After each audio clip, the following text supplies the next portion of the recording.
Alrighty, my YouTube family, what it do? We right back at y'all with the last prediction before the Natty, if Miami wins this or not. By the way, yes, we are undefeated on this channel with predictions, and not just the fact that, oh yeah, I took my team to win. The fact that I broke down the games and a lot of those games went the way I said they would, and like Texas A&M, the turnover margin won. Ohio State, the pick was very big when I said Ryan Day would dial plays to get rid of the ball quick. That screen was read by Scott, pick 6, changed a lot of the momentum. Now we're here against Ole Miss. This prediction is great. Two underdog teams that really went through a lot. I got much respect for Ole Miss. So if you're an Ole Miss fan here watching, man, much respect to y'all. Congratulations for being here. It's going to be a great one playing against y'all, man. It's been a long time. Let's get into the prediction. So obviously, family, like in every football game, the trenches is the main thing that will determine the game. We've seen Miami dominate in the trenches in some of the worst situations they could have been in, which has been the factor in them winning games. Let's not forget the change Corey Heatherman has done to this defense. I couldn't stress it enough. I said Ohio State would put up 14. That's all they did put up. To shut out a defense like that, I was surprised Miami put up 24 against them. Let me tell y'all something. Ole Miss's offense is very explosive, and Trinidad Chambers is probably what they said the only quarterback with a better completion percentage or quarterback rating than Carson Beck left in this thing. And now we're facing off two teams that have a chip on their shoulder with the Lane Kiffin thing leaving, Charlie Weiss Jr. taking, he's been the old coordinator, so he's still there. Pete Golding has always been a defensive mastermind. Now he's the head coach. He didn't lose his composure against Georgia. These people just beat Georgia. Their only loss in the season was Georgia. So to me, they're undefeated because they went and beat Georgia and got even. So this is not a team to sleep on. However, some of their strengths are some of these things that Miami can play into and has seen throughout the season. Although maybe not as much with an accurate quarterback, which can be a very big problem. Because with Marcel Reed, when Miami shut down the quarterback run, even with Tommy Castellanos, Tommy was very good with the deep ball, nothing else. So Marcel Reed, we've seen a lot of his throws, how they ended up picks and, bad coordination. Julian Sand couldn't move like Trinidad Chambers can. And Trinidad Chambers' accuracy is going to be one of the main things in this game that will play a big role. Carson Beck will also have to be accurate. But I will tell you this much. Ole Miss defensively, after the way Carson Beck diced up Ohio State's passing defense, which was number 1 in the country, I have no doubt Carson Beck will have a great completion percentage this game. I also have a great belief that Malachi Tony can actually be the Malachi Tony that he's always been and been a very explosive player. I don't see a lot of people here. Daughtery's good, Perkins is good, but this offensive line with Miami in the trenches has not let a lot of people get around, including Caden Curry. Let's just be honest. So they face some of the best, and they've showed it in this past. Cassius Howe, what? Leading sacker of the nation. What happened with him when he went up Markel Bell? Anything on Francis Mauiola's side? I will tell you guys like this, and I'm just going to be real here. Ole Miss's pass rush is not going to be the one to get to Miami's quarterback like that. However, they do play good at linebacker position, and they have a great running game. Miami is equipped to deal against the running game. Malachi Tony getting involved will be very big here because you've had guys like Sonny Styles, Caleb Downs, Arvell Reese hawking him, in Texas A&M you had, Will, you had all these different corners and linebackers that were set just on him. But when you look at Ole Miss's defense overall, even though also Miami's secondary has been tested and, there's been coverage busts, but you look at Ole Miss's secondary, there's been a lot of coverage busts too. And don't forget, Carson Beck and Miami are built for a shootout, which I think this game can come down to a shootout.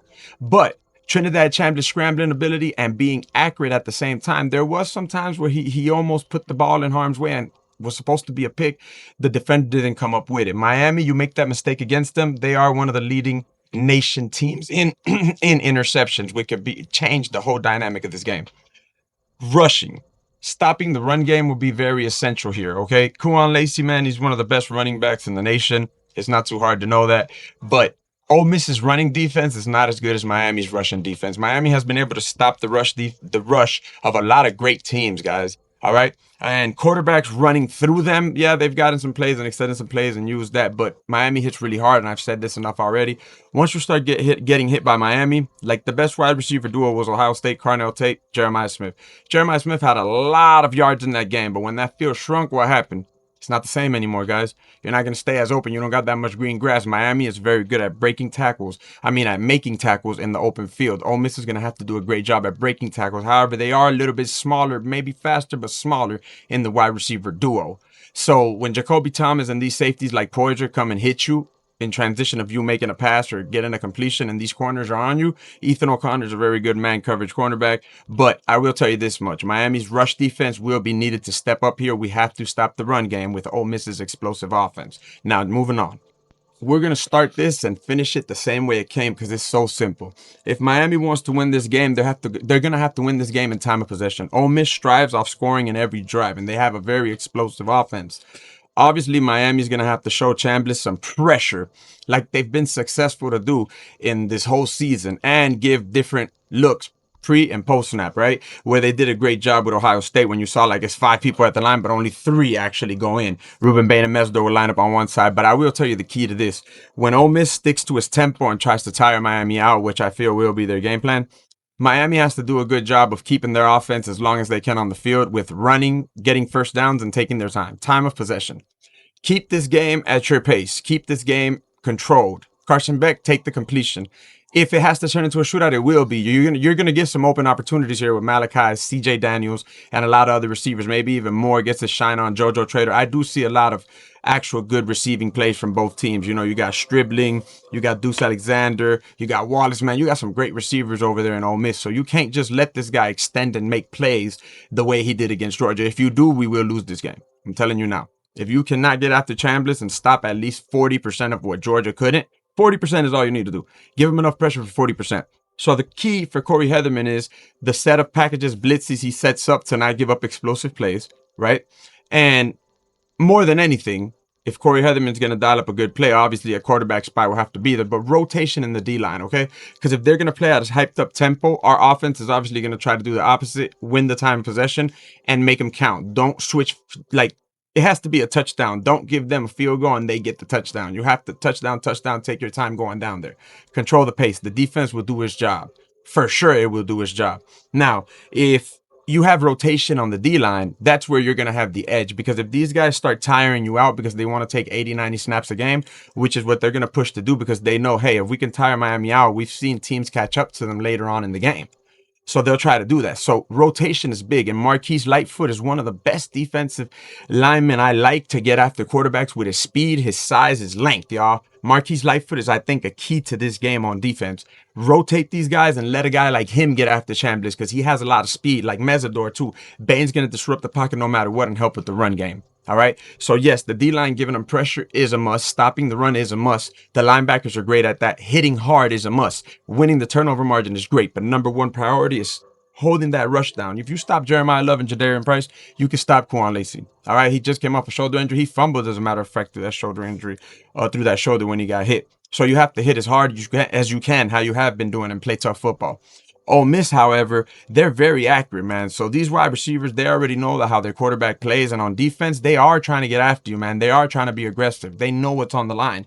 They know they're right there. They know they've been underdogs. They got the chip on their shoulder about Lane Kiffin. If Miami goes in there sleeping and just thinking is, oh, yeah, no, but I don't think Miami will. Okay, but I'm just saying, if you let Trinidad Chambliss extend those plays, which against Miami, he shouldn't be able to make those egregious runs backwards back into his end zone and come back out and make a play.